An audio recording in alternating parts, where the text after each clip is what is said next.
Olá, eu sou André Gaspar e este é o podcast Só Doutores, programa que leva até você as mentes mais brilhantes da universidade. E hoje eu tenho aqui não somente uma mente brilhante, mas também uma mente poética. Minha colega Rita Queiroz. Oi, Rita, tudo bem? Tudo bem, André? Olá, é muito prazer estar aqui com você, falando um pouco, né, de biologia, de filosofia, os assuntos. Rita, ela é acadêmica, né? Ela é filóloga e agora também escreve poesias. É uma escritora premiada. E aí a gente vai conversar um pouco sobre isso, sobre esse processo de constituição poética. E aí eu fiquei me perguntando, Rita, assim, porque o que a gente escreve reflete também a vida da gente. E o que você acha que somou na sua vida como escritora para você desenvolver essas poesias, em termos de academia, em termos de universidade? É toda a vivência, né? Então, eu lembro bem, quando eu era criança, das minhas leituras, eh, da escola, das professoras, né, dos museus, então aquilo tudo. Historinhas contadas, por exemplo. Uma vez a minha professora me levou para o Jardim de Alá e ela foi contando, né, vendo as formigas e falando do reino das formigas. Então, ver a história das formigas ali, que ali tinha um reino, tinha rainha, tinha um rei e tal, e como é que Nossa, eles viviam essas formigas. Isso ficou na minha memória. Então, quando você me pergunta isso, realmente fica na minha memória, ficou na minha memória tudo isso. A visita, a primeira vez que eu fui ao Solar do Unhão, então aquela vista da Baía de Todos os Santos, aquilo ali me encantou tanto nesse momento. Então, eu era uma criança. E como isso vai me marcar e me marcou. E vem nas minhas escritas. Então, quando eu falo, tem poemas que eu vou falar do mar, do oceano, eu vou falar dessa Baía de Todos os Santos, dessa vista. Eu lembro da viagem do ferryboat. uhum. Quando inaugurou o ferryboat, inaugurou essa travessia Salvador, Bom Despacho. Então, eu lembro voltando, chegando e vendo a Bahia, o elevador Lacerda, vendo aquela imagem de Salvador através dessa. Isso, já escrevi poemas sobre, né? Já, Então, né? exatamente como essa visão ficou em mim. Por isso que você realmente pensa. E vem de lá, as memórias vão sendo passadas, estão aqui armazenadas e de uma hora assim, ela vai sair, né? Em forma de um poema, em forma de um texto, de uma crônica ou de um conto. Então, eu já escrevi também contos sobre carnaval, por exemplo, que eu era uma fuliã, né? Uhum. Era fuliã. Então, assim, do carnaval, do primeiro amor de carnaval, né? O encontro ali como começou aquele namoro no carnaval, dos blocos que eu gostava de seguir, as bandas que foram surgindo, que foram se modificando. Então, eu já escrevi texto sobre isso. Então, eu acho que é isso. Todas as nossas no mar. E aí a gente pode transformar isso num poema, numa crônica, num conto, por aí vai. Interessante que você fala, remete logo à questão da docência, do professor, né? Então, essa professora te levou para o Jardim de Alá, fez aquela narrativa acerca da formiga. Você acha que é importante, na primeira infância, esse papel do professor de conduzir a criança à construção desse tipo de narrativa? Sim, professor é fundamental. Não é porque eu sou professora, mas assim, professor é fundamental. Então, nas minhas memórias sempre tem um professor de história. Meu professor de história chamava Lessa, né, no ensino médio. Me marcou muito. A minha professora de literatura, também no ensino médio, professora Cecília, que me fez conhecer determinados autores, né, que eu não tinha ainda conhecido no ensino fundamental, e que ela foi trazendo. Isso foi me marcando. Eu fui fazer letras depois, mas se eu tivesse feito outro curso, isso teria ficado em mim também. Porque eu aprendi, né, eu conheci esses autores, cantei por Vinícius de Moraes, por Cecília Meirelles, né, por Carlos Drummond de Andrade e tantos outros autores que eu fui conhecendo. Quando eu chego na universidade para fazer letras, eu já tinha essa memória. E aí fui conhecendo outros, tanto assim, me fascinando também, né? Tem autores assim que eu sou fascinada até hoje com esses autores Por exemplo, Oswald de Andrade, né? Irreverência do Oswald de Andrade me encantava muito. Então, quando eu li o Rei da Vela, que foi o professor Jorge Araújo, engraçado que os professores depois se tornaram colegas. Sim. Né? Então, o Jorge Araújo depois foi ser professor na UFES, foi meu colega. Minha professora de inglês, na época do ensino médio, na escola técnica, né? Escola técnica do IFBA, professora Lina, foi minha professora de inglês lá. Depois, foi minha colega na UFES também, ela se aposentou da UFBA e foi para a UF. Então, essas relações entre professores e alunos é uma relação forte. Assim como professoras e professores me marcaram, eu também marquei alunos e alunas. Quando você encontra, então, tem uma que foi minha aluna no ensino médio, foi fazer letras por causa, né, por uma certa influência minha, não vou dizer que é 100%, mas por uma certa influência minha. Então, ela diz isso: Rita, eu fui fazer letras por sua causa e tal. E outras que foram estudar filologia também por minha causa, né? Por essa influência do jeito que eu falava, chegava na sala de aula, falava de filologia, do encanto com os documentos, manuscritos. E aí, a gente sabe que de 40 alunos a gente vai conseguir. Né? E esses 5 que conquistados estão pesquisando na filologia. E com a poesia também. Engraçado, quando eu começo a publicar, aí também eu vou descobrindo que essas pessoas também escreviam. Aí a gente Olha só. começa a trocar, começa também a participar de coletâneas, começa a publicar. E isso é muito gratificante. E se forma um grupo. Forma um grupo. E uma pessoa que me influenciou muito, que me deu muita força quando eu comecei a publicar, uma ex-aluna, que é a Érica Azevedo, que já escrevia, né? Já desde adolescente, ela escrevia. Ela tinha publicado o livro com, acho que não sei se foi 17, 18 anos que ela publicou o primeiro livro. E ela sempre me deu muita força. E a gente vai se inspirando. Então, é essa via de dupla, né? Que é um outro, e vice-versa, vai trocando. E vai engrandecendo, acho que vai só enriquecendo a nossa prática docente, a nossa prática poética. E a poesia retrata narrativas. É interessante a gente pensar que na nossa vida nós vivemos de narrativa. Então, eu acordo pela manhã, ligo o jornal, o que está passando ali é uma narrativa. Vou ver uma novela, uma narrativa. Vou ver uma série, um filme, narrativa. Vou conversar com alguém, uma narrativa. Então, a arte faz parte da nossa vida. E o papel poeta também é traduzir um pouco dessa sensibilidade que ele tem. Exatamente. Todos esses fatos do cotidiano. Então, nós podemos transformar um texto poético, um conto. Então, eu vou sempre observando isso, não só o que eu estou vivenciando, mas o que eu vejo, né, de outras pessoas. E a gente vai inventando coisas, né? Também vai inventando coisas. Por exemplo, essa questão dessa vivência, né, soteropolitana, porque eu sou assim, uma soteropolitana. Aí eu acabei escrevendo crônica, meio conto, que as fronteiras são bem tênues. Eu disse assim, devaneios de uma baiana. Aí eu começo assim, não sou neta de Jorge Amado, não sou bisneta de Dona Canô, não sou sobrinha de Carlinhos Brau, não sou prima de Carlinhos Brau, não sou sobrinha de Caetano. E aí vou falando dessas personalidades que me marcaram, né? Mas eu vou dizendo assim, mas eu me torno poeta porque eu vivenciei os textos de Castro Alves, eu conheci imortais da Academia de Letras. Eu sei que eu intitulei assim, Devaneio de uma Baiana. Sim. E aí eu já publiquei esse texto, né? E muita gente gosta desse texto.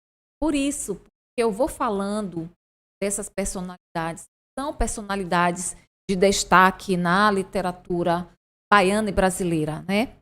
E são suas influências também. Exatamente. São minhas influências. Bacana. A gente vai falar daqui a pouco sobre a influência da filologia nessa sua vida de escritora. Mas vou aproveitar que você está aqui no programa, não posso deixar de aproveitar uma filóloga para esclarecer para quem não sabe o que é a filologia e qual é a função do filólogo. Engraçado que o termo filologia muita gente troca por filosofia. Pois né? exatamente. É interessante isso. E eu ensinava na UNEB, lá em Santo Antônio de Jesus. E uma certa vez uma aluna chegou, porque eu falava tanto nas aulas, né? E aí elas moravam em outras cidades e iam conversando sobre o assunto da aula. E elas falam de filologia, e disse que o senhor estava atrás e bateu no ombro dela. Você está errada, é filosofia. Então, porque as raízes são as mesmas, né? Filo, quer dizer, amigo, né? E logia da palavra. Então, a filologia... Logos, né? Logos. Então, amigo da palavra é aquele estudioso da palavra, do texto. Então, hoje a gente vai definir a filologia como o estudo do texto. Esse texto que vai revelar, porque o filólogo não é só aquele editor de textos. O filólogo vai entrar em outras vertentes, na área do discurso, né? Vai entrar na história, vai entrar na religião, na filosofia também. Então, eu lembro quando eu estudei e João Santana, o Castelo Perigoso, os tratados, a gente tinha que entender um pouco dessa mentalidade medieval, dessa mudança de como aquelas pessoas deixavam suas casas, deixavam suas vidas, iam para os mosteiros, iam para o isolamento, né? Fugindo do mundo, escrevendo textos que falavam sobre isso. Esse desapego das questões mundanas e essa elevação espiritual. Aí a gente tinha que entender isso, porque vivemos realidades diferentes, né? Então, um texto de 1400 e pouco, né, século XV, vai retratar uma realidade diferente do final do século XX e século XXI. Eu estudando essas questões. Entender também filosoficamente que filosofia estava aí por trás também da questão religiosa. Entender aqueles personagens que aparecem, então São Bernardo, os mosteiros, né, as ordens, a ordem cisterciense, a ordem beneditina, entender isso, como é que... E depois a reforma, né, reforma protestante. Todo aquele contexto histórico. Todo aquele contexto histórico. Então, aí a gente vai entrar na história também. Então, a filologia é isso. A gente não pode ler... O texto é tudo. O texto é tudo que ele traz. A gente vai editar e vai também enveredar por todas essas questões. E se eu for estudar o vocabulário daquele texto, eu tenho que entender também como aquele vocabulário se formou. E esse vocabulário é fruto dessas questões históricas, filosóficas, sociais que estão aí presentes, como a gente vê hoje. Então, hoje, daqui a alguns anos, se pega um texto produzido em 2020, que vai falar de lulismo, que vai falar de bolsonarismo, vai falar de bolsominion. Então, como é que essas palavras surgiram? A partir de quais? Bolsominion vem de quê? Já tem uma junção dos minions, né? E isso vai formando esse vocabulário, vai determinando essa época nossa. Como a gente vai entender lá, passado, né? Cremosa, lá do texto medieval, a senhora essa reverência que os poetas faziam para as damas, né? Dirigiam como você, mas senhora, cremosa, muito cremosa, muito, que é muito bem. E a gente tem a diferença da linguagem também. Entrando também, porque é uma outra coisa que a filologia me trouxe, que é essa questão das várias línguas românicas, né? Então, por exemplo, no espanhol ainda se diz muy. Né? O português deixou isso, lá no português medieval, né? Se tem isso, mas se deixou como o verbo olvidar, que no espanhol se usa até hoje, esquecer. E o português substitui por esquecer. Mas tem lá, né? Ouvido, sim. Não é ouvido de ouvir, mas ouvido, né? De olvidar, de esquecer. Então, isso a gente vai entrando nas questões linguísticas, nas questões filosóficas. Então, a filologia, por isso que eu sempre fui apaixonada por filologia, porque a filologia me deu tudo. Tudo que eu queria... Porque um dia eu pensei... Todas as narrativas. Um dia eu pensei em fazer história, mas decidi por letras. Mas em letras eu fui encontrando isso tudo. Você acabou fazendo história também. Fazendo história também. E criando histórias. Criando história. Muito legal. E criando história. E essa sua vivência em filologia, qual é o reflexo que essa vivência tem nas suas poesias? A poesia é pouco, mas texto mais em prosa. Então, por exemplo, eu escrevi... tem uma questão também dos autos de defloramento, né? Você estava falando comigo, né? Que é também um documento que eu gosto, né, de estudar, que eu estudo há muito tempo. Explica aí ao pessoal que os autos de defloramento são documentos jurídicos que tratam do desvirginamento de jovens menores de 21 anos. Porque a maioridade era a partir dos 21 anos. Isso no final do século XIX, início do século XX, né? Depois aqui. Então, aí está no Código Penal, que era até 21, era menor de idade. E aí, eu escrevi um texto que a gente vai encontrando nesses documentos os nomes dessas. A maioria sempre tem um nome. Então, eu trabalhei com Maria Juliana, Maria José, aí tem Maria Gertrude, aí tem Maria Posidônia, que não foi o mesmo texto que eu estudei, mas da Miranda. E a gente vai encontrando, e aí eu escrevi um texto que eu intitulei Todas Marias. Então, parece até com aquela música, né? O primeiro me chegou, mas assim, Todas Marias. O que é que elas queriam, na verdade? Elas foram enganadas, elas foram porque muitas... essa questão do defloramento não era, às vezes, com violência, mas era uma sedução, né? Uma fraude, como a gente fala muito, uma fraude, porque o rapaz enganava, dizendo que ia montar uma casa, que ia casar, depois dava no pé. Então, aí eu vou falar de Maria Juliana, eu vou falar de Maria José, Maria Francisca, que no fundo todas queriam o quê? Um amor. Uhum. Né? E nesse texto que é literário, mas eu fiz baseado no texto, nesse texto jurídico, Todas Marias.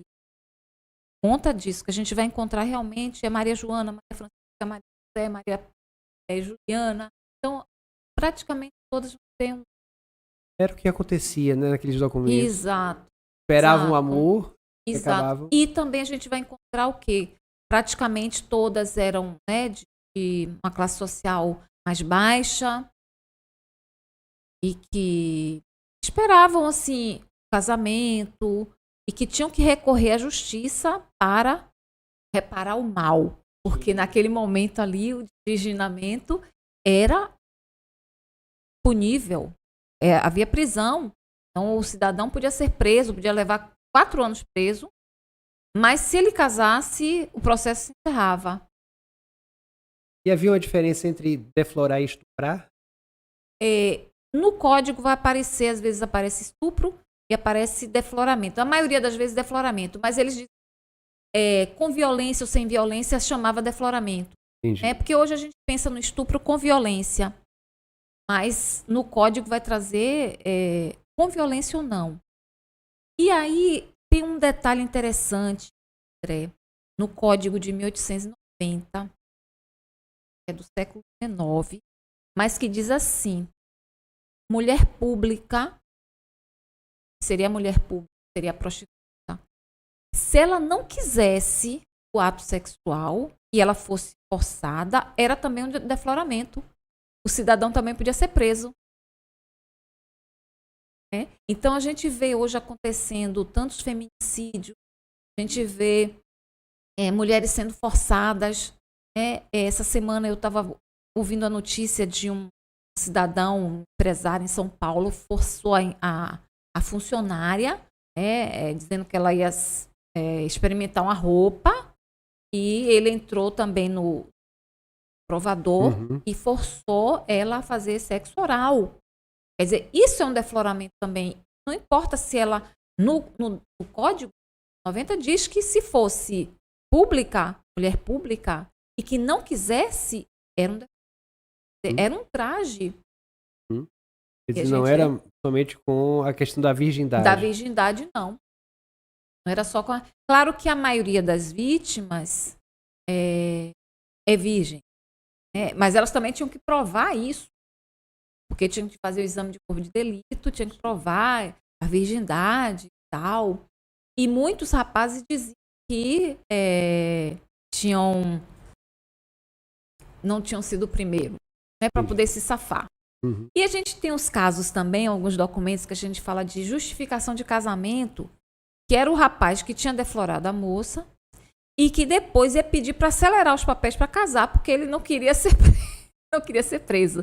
Mas ele tinha intenção realmente de casar. Aí eu vou falar só de uma coisa assim bem recente agora, que o ano passado eu me inscrevi para o prêmio Off Flip, né, que é da Festa Literária de Paraty. E eu me inscrevi, foi no final do ano passado, mas a premiação sai depois, né? É agora que saiu. Eu recebi menção honrosa. E o título do meu poema é Fogo Selvagem. Fogo Selvagem. Uma certa... Olha como é a memória, a questão da memória, como é que funciona. Uma certa feita, eu assisti uma palestra lá na UFES de um professor de história, falando da pesquisa dele sobre uma comunidade que chamava Pau de Colher. Né? Nos mesmos moldes de Canudos, por exemplo, né? Só que já foi no século XX, Canudos foi no século XIX. E aí eu comecei depois que eu me lembrei dessa palestra, essa memória que me veio, eu fui pesquisar sobre essas questões. E aí escrevi o poema, chama Fogo Selvagem, porque eu vou falar de Pau de Colher, e vou falar de Caldeirão, que foi uma comunidade também lá no Ceará, que essa questão de você pensar numa comunidade, aí entra a religião também, porque entram esses líderes místicos, sim, não é? Então, como Canudos, como Antônio Conselheiro. Então, lá em Caldeirão também tinha um líder místico. Mas essas comunidades foram dizimadas. Por quê? Porque aquela questão da ganância, os poderosos, a questão do poder. Então, essas comunidades foram dizimadas. E aí eu fiquei tão feliz que eu não estou entre 5 colocadas no prêmio, mas eu recebi menção honrosa. Então, quer dizer, bacana, em mais de 700 textos que eles receberam, este meu poema ficou, né, aí entre recebeu menção honrosa. Quase ele ganha. E um outro poema que eu escrevi, pensando nas mulheres nordestinas, que eu chamei de Flores de Mandacaru. E aí, este ano também eu me inscrevi num concurso lá em Minas Gerais, concurso da Academia de Letras de Ponte Nova, e eu fiquei em primeiro lugar. E aí eu fiquei feliz porque, pensando nisso, pensando nessas mulheres, aí essa questão mesmo, como a memória, o que você, nessas vivências, aquilo que você já ouviu, aquilo que você já talvez não tenha presenciado, mas você tenha escutado, tenha lido. Então, as mulheres que os maridos iam, né, saíam do Nordeste, Ponta da Seca, iam para o Sudeste em busca, né, e muitos não voltavam, deixavam elas lá. Então, vou falar dessas mulheres, sabe, nesse Flores de Mandacaru. E Mandacaru porque é uma planta típica, sim, nossa, né? Exatamente. Típica nossa. E mas resistente. E resistente. Então, essas mulheres que sofrem tanto, mas que resistem, né? Tem que lutar, tem que manter os filhos, tem que seguir com a vida. Né? Então, às vezes eu penso nesses temas e vou escrever um poema. Né? Interessante que para a gente que te conhece, sabe da sua trajetória, você sempre foi uma pesquisadora muito intensa. Sempre apresentou muito trabalho, sempre escreveu bastantes artigos. E, de repente, depois dessa fase universitária, você se encontra, ou pelo menos nós encontramos você nessa condição, né, de grande escritora. Quando foi que isso começou a despertar, no sentido de fazer com que você se debruçasse mais intensamente acerca da escrita literária e da poesia, Rita? Olha, em 2015, eu me separei, né, do companheiro, houve uma separação, e que eu não esperava, uma coisa assim. E para não enlouquecer, a minha terapia foi escrever. Então, eu comecei a escrever e não sabia nem no que ia dar isso, né? Escrevia, postava às vezes no Facebook. Algumas ex-alunas, que hoje são minhas colegas, né, que são professoras, ou da UNEB, ou do IFBA, começaram a comentar. E uma chegou e falou assim: Rita, vamos pensar em fazer um grupo aqui no Facebook para discutir autoria feminina. Então, a gente começou bem pensando nisso, porque nós mulheres ficamos sempre relegadas, então, sempre a literatura que é feita por homens, que é valorizada. E a gente começou assim. Aí eu sempre... Falou um dia, no outro dia já tinha criado o grupo lá no Facebook, a gente já começou a discutir, começou a falar sobre isso. Aí criamos esse grupo que se chama Confraria Poética Feminina. Que até hoje existe. Até hoje existe. E a partir daí a gente foi pensando em publicações, se inserindo nos meios, né? Se inserindo nos meios literários, participando dos eventos, participando das festas e feiras. Aí sempre a confraria está presente, vai lá, participa de alguma forma. E a gente começou assim, nesse meu processo dessa separação, uma catarse. E aí foi indo, e eu fui me jogando cada vez mais e participando e mandando. A pessoa, né, não tem vergonha, aí manda os textos, não importa. Aí eu lembro que eu gosto também de escrever erótico, viu? Aí...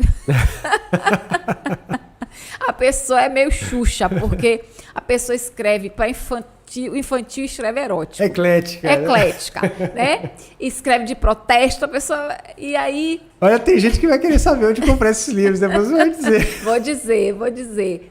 E então, eu escrevi um autor que me influenciou, né, que eu gosto muito, que é Afonso Romano de Santana.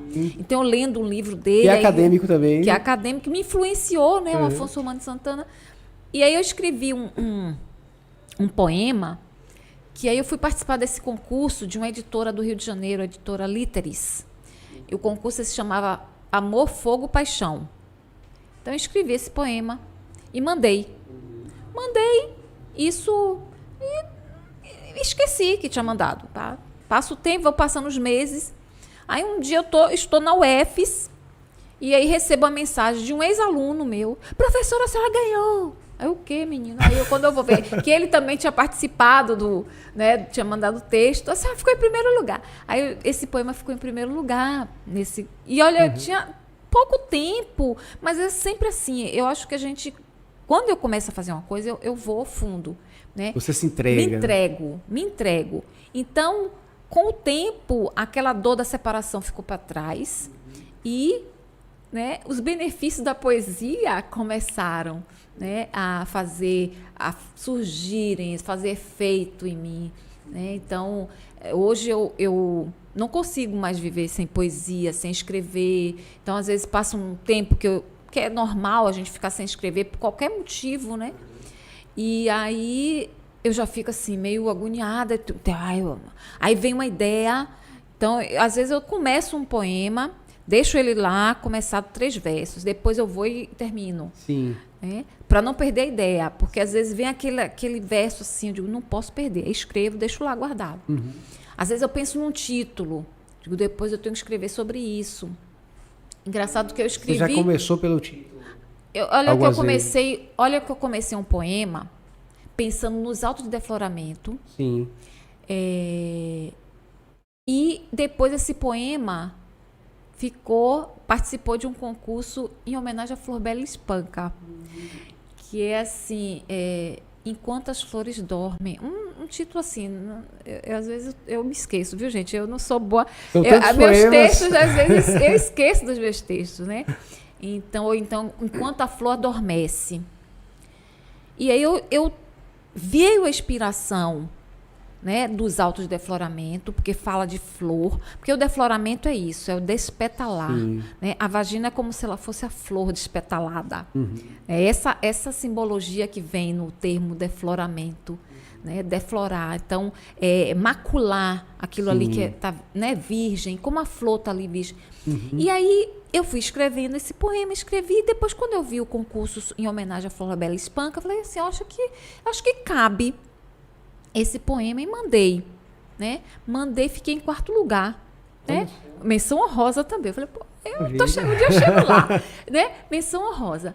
Mas é justamente falando disso. E aí veio Flor Bela, porque Flor Bela também é como se ela adormecida, mas ela nunca está adormecida. A Flor Bela sempre está presente. É uma outra escritora que eu gosto muito, né? Os textos dela, como foi a sua vida. Tudo isso vai me marcando, né? A Flor Bela, ela sofreu muito e casou e descasou, não sei quantas vezes, as 3 vezes, eu acho, né? Aquela insatisfação.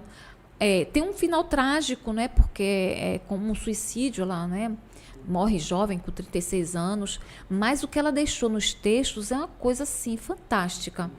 E eu sempre estou visitando, né? Relendo Flor Bela. E aí, veja, Flor Bela espanca com os autodefloramento e eu escrevo um poema e mando, né? Uhum. Então... Agora, Rita, como é mais ou menos o seu processo de criação? Achei interessante quando você disse que já começou pelo título, já começou pelo tema. A gente sabe que às vezes tem concursos que apresentam um tema. Olha, o tema do concurso é como tal. Esse de Aí Flor Bela você, no Espanca, caso, por exemplo, homenagem a Flor Bela Espanca, né? certo. Como é que normalmente é o seu processo de escrita? Às vezes vem uma ideia,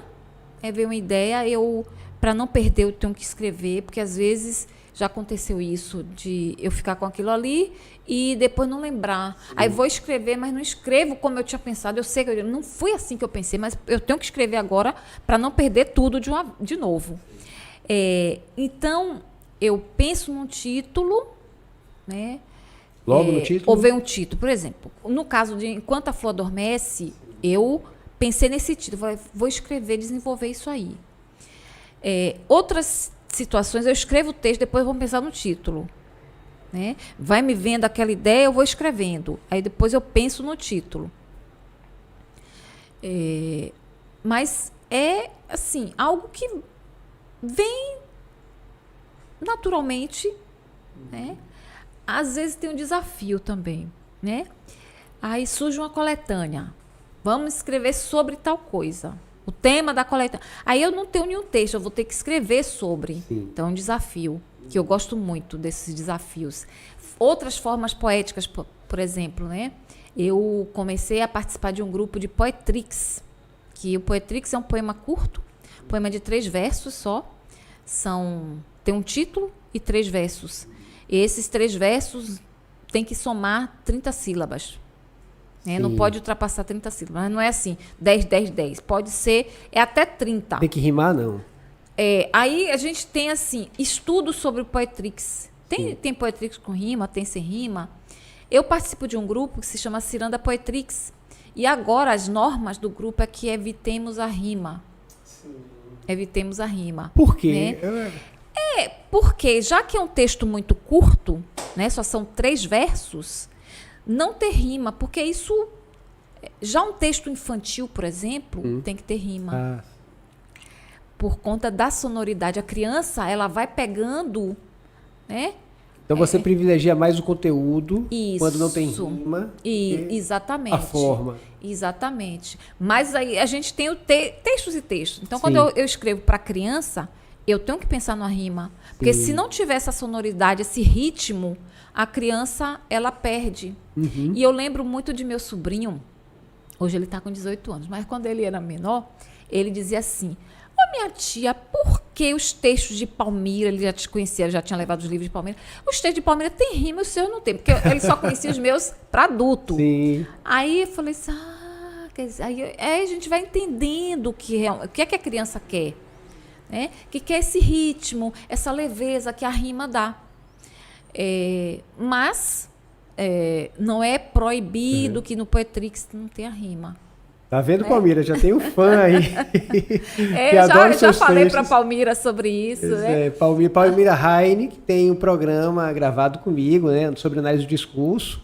Tá lá, vocês podem ir aí no canal do Só Doutores e conferir. E em breve ela vem para aqui falar sobre a produção literária dela, que ela também publica bastante. Exato, um abraço para você, Palmira. Outro Palmira abraço.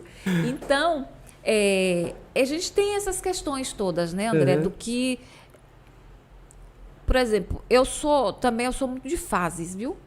Eu acho que eu me inspiro muito na Cecília Meirelles, que ela dizia que ela era, né, teu fases como a lua. Então, tem épocas que eu escrevo muito para criança. Tem épocas que eu só escrevo erótico. Aí tem épocas que eu escrevo de tudo. Né? Agora mesmo nunca mais escrevi erótico. Entendi. Sumiu a inspiração. Aí, do De nada, repente vem. de repente vem. Aí eu escrevo. E você tem algum ritual, Rita? Por exemplo, tem gente que só escreve na mesa, com papel. Eu gosto do papel. Sim. Eu gosto de escrever no papel. Mas, por conta dessa nossa velocidade hoje das coisas, você tem que fazer 1000 coisas, né? Então, eu tenho escrito muito no celular, no bloquinho lá de notas. Sim. Principalmente os Poetrix, porque esse grupo que eu participo, que se chama Ciranda Poetrix, a gente tem que, por semana, são 2 temas. E aí, com os Poetrix, eu tenho que escrever sobre tema. Né? Então, por semana, são 2 temas. Quarta-feira começa um tema e domingo começa outro tema. Domingo à noite. Domingo é dia livre. Então, segunda, terça e quarta, você escreve daquele tema que foi colocado no domingo à noite. Quarta noite é colocado outro tema. Você tem quinta, sexta e sábado para escrever. Uhum. O tema agora em vigor é fotografia. Fotografia.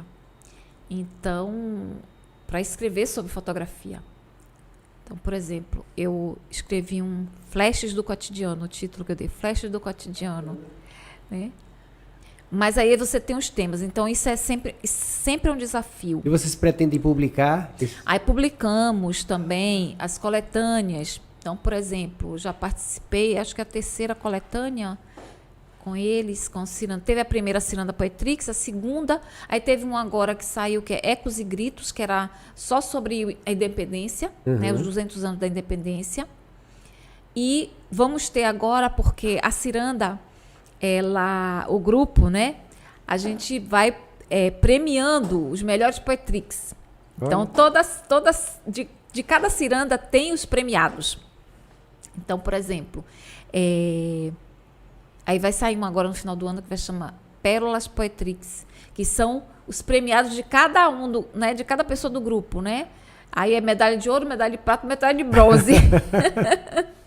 Né? Então, os melhores Poetrix do grupo vão sair. São quantas pessoas nesse grupo? A gente tem assim, já tivemos quase 30 pessoas, hoje está em torno de 21 a 22 pessoas. Porque assim, entra e as pessoas não aguentam o ritmo, Sim. porque é um ritmo acelerado. São todas mulheres? Não, homens e mulheres, é misto. É misto.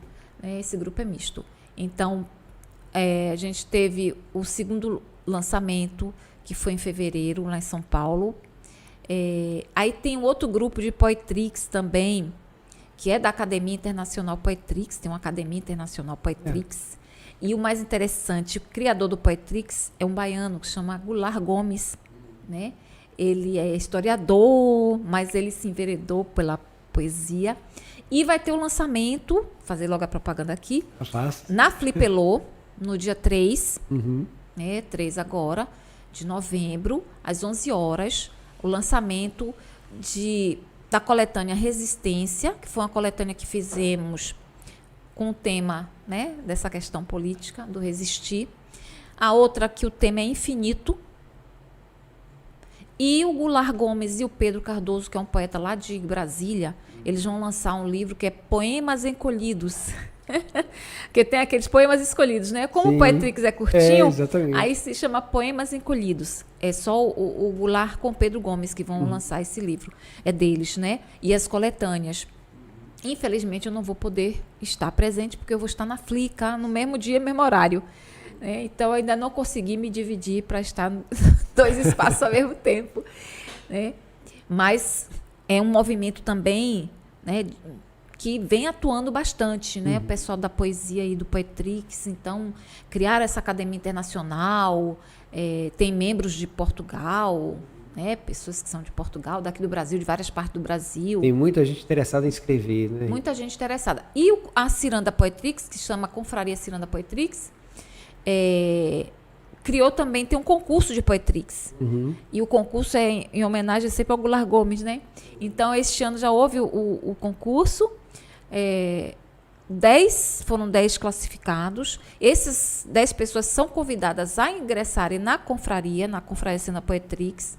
É isso que assim, aí esse grupo ele vai se revezando porque às vezes as pessoas não aguentam esse ritmo. Entendi. Porque a gente tem que postar no mínimo um Poetrix de cada ciranda, né? Então aí eu às vezes fico meio doidinha também, né?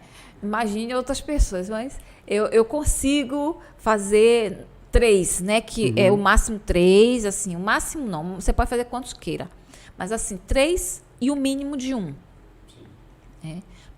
Isso por semana? Por semana tem que ser 2, porque é um 2. de cada ciranda. Sim, por semana são 2 cirandas. Sim. Né? Então tem que ser no mínimo 2 Poetrix, um de cada ciranda. Mas eu me viro, me dou conta.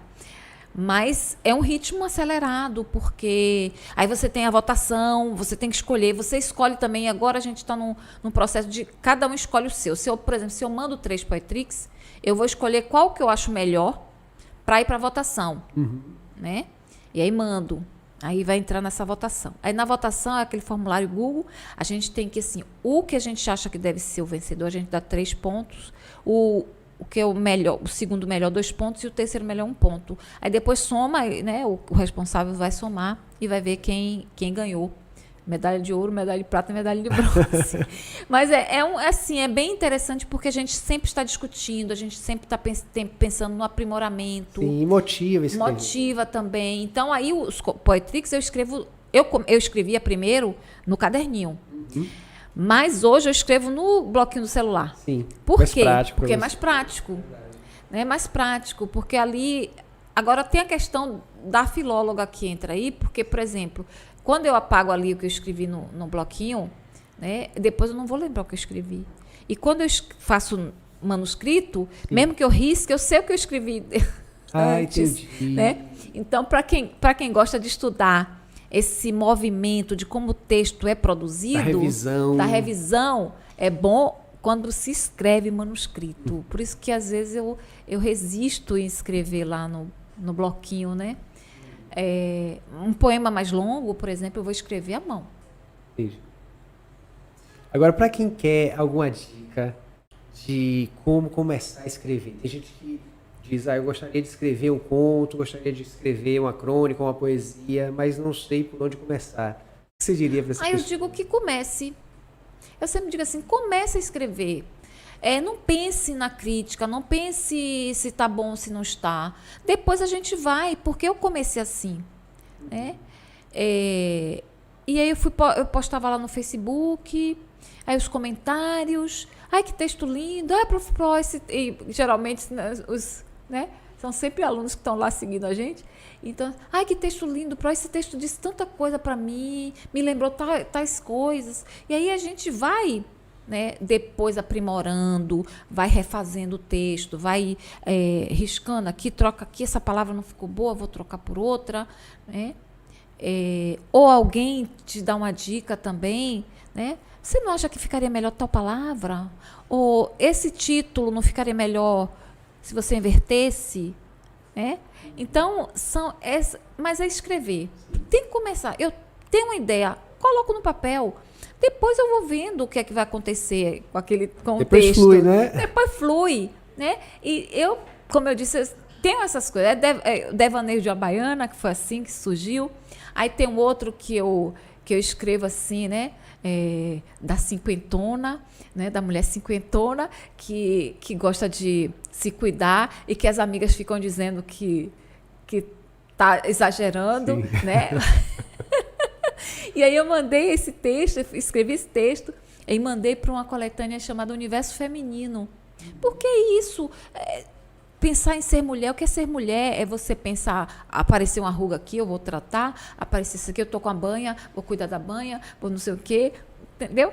E aí, e o mais importante, ser feliz. O mais importante é você ser feliz. Inclusive escrevendo. Né? Inclusive escrevendo. É a função terapêutica da escrita. Exatamente, exatamente. Então, quem quer começar, comece escrevendo. 1 linha, 2 linhas, e aí vai. Né? Se tem mais afinidade com o texto poético, escreve poesia, se tem mais facilidade com a narrativa, escreve uma crônica, escreve um conto, mas não deixa de escrever.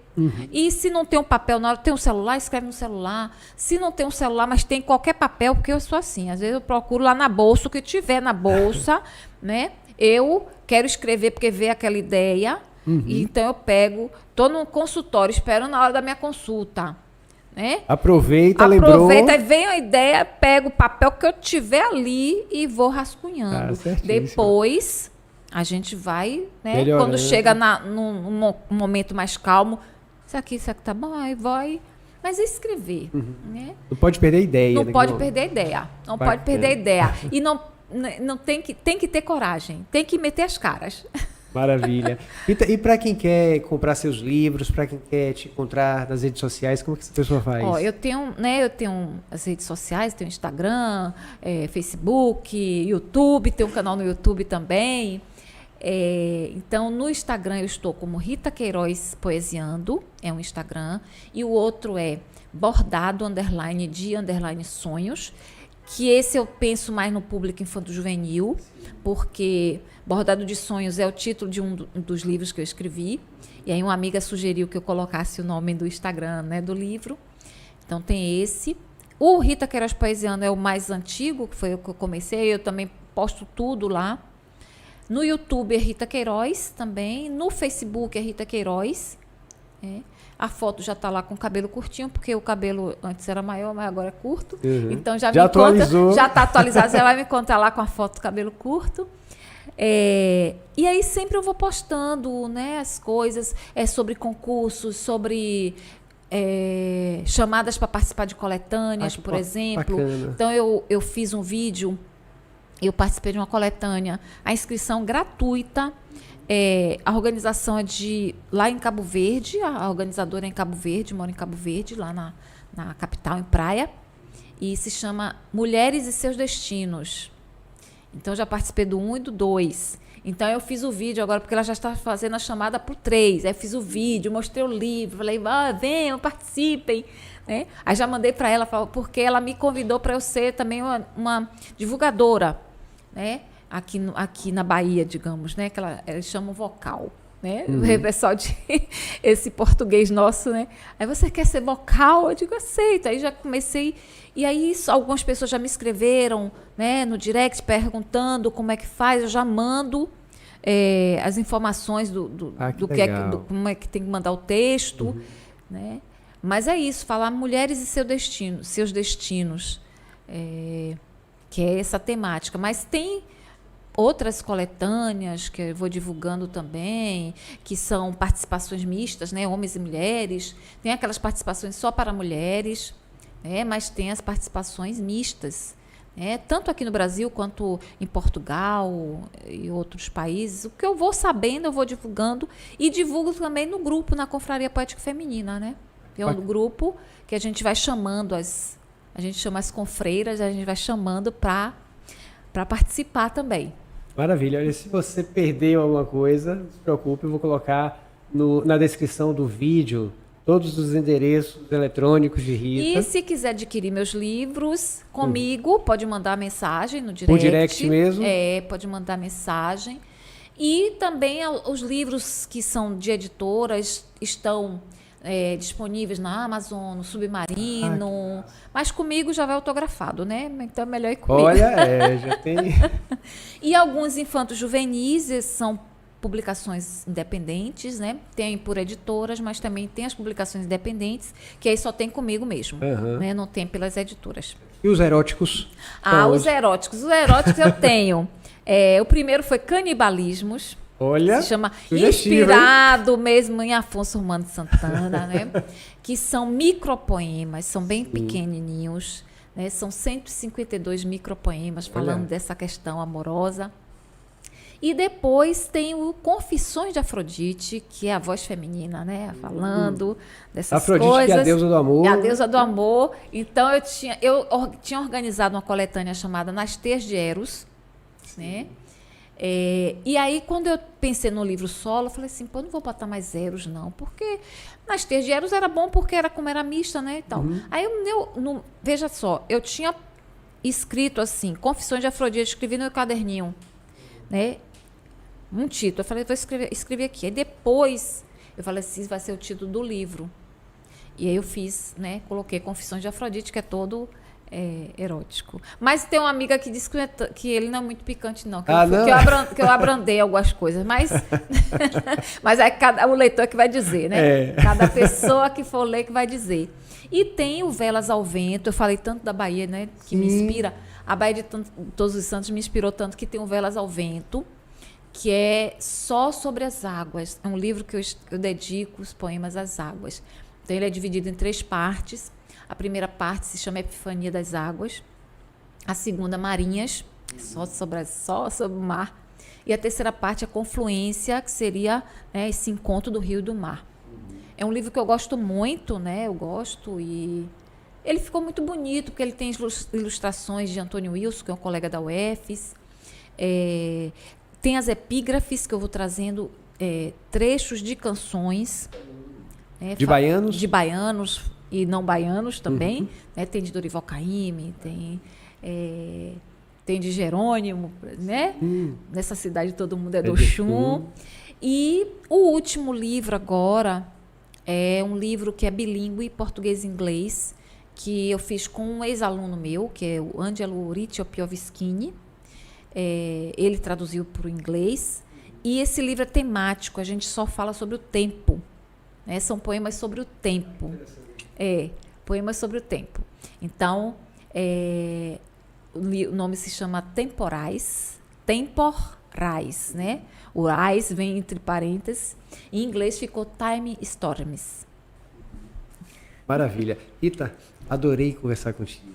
Foi um grande prazer. Espero te ver outras vezes aqui no podcast. Pode me convidar que eu venho. E foi um prazer falar contigo, André. Falar disso tudo que é a minha vivência mesmo, que é filologia e poesia, que eu tenho me dedicado e que eu amo sempre. A filologia está comigo, não vou deixar mesmo, né, que eu deixe de atuar, de ensinar, mas as oportunidades que eu tenho, eu falo sobre filologia e a poesia que eu estou aí levando adiante, né?